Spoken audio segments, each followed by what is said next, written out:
Coach, to a man, the defense yesterday, they're not happy with the way they're playing, and at some point, film, you say the film doesn't lie, but these guys know what's going on.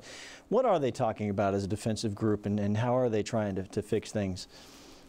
Well, we're just too inconsistent.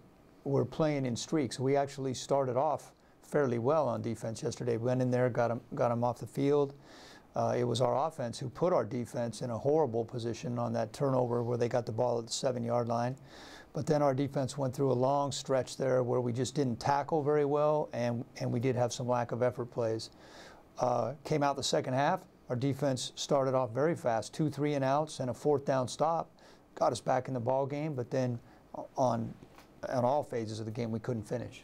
And you mentioned this is sort of a pattern. It's not just defensively, it's the entire team. But just in the case of the defense, I mean, is it a simple case of walking out of there in the third quarter more focused? No, I don't think it's more focused. I mean, it just seems like we have to get punched in the face before we take it serious. Instead of that it's going to happen. Everybody in the NFL is going to do that to you. So, just it seems like we just don't start playing until we get down at least 2 scores. I'm not proud of that. I mean, that ultimately falls on me. We always have to remind ourselves that when teams game plan for your offense, they're looking at Mike Evans, one of the first things they look at. But it's crazy how the Panthers have this knack for giving him a long day. Why do you think that is?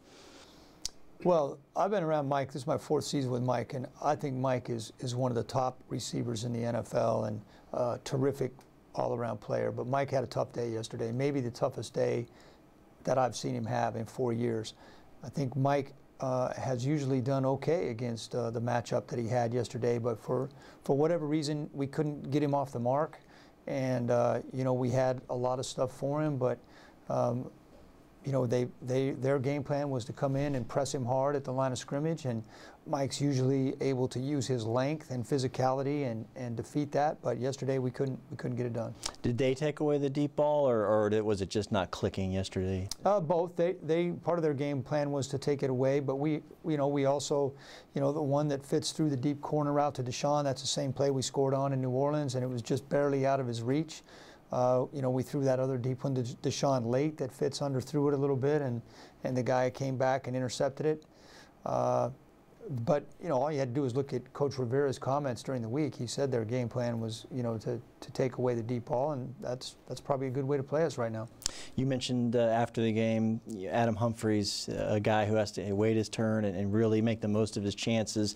How cool is it to see a guy take advantage of that yesterday and in front of all his family and friends especially? He had a really nice day. He did. One of the few real bright spots on offense. A guy that comes away with a grade for the game that he can be proud of is Adam. And he's usually not the main option. He's usually more of a check down guy, but he did have a couple of plays where he was the main option, and he turned that second touchdown into a huge play. On his first touchdown, he was actually the 3rd option, but the other number 1 and number 2 were both double covered, and there's Adam over there beating his guy, like he always does. And so, Adam is just extremely steady, and when his number's called, he usually produces. And I want to squeeze OJ in here as well, because I thought his role, he's a little bit more prominent, obviously, but he came up very big in his opportunities as well. Yeah, OJ. When you look back at it, you're going, all right, should we have tried to force the ball to OJ a little bit more? He did have the 2 touchdowns. He had the 1 explosive early.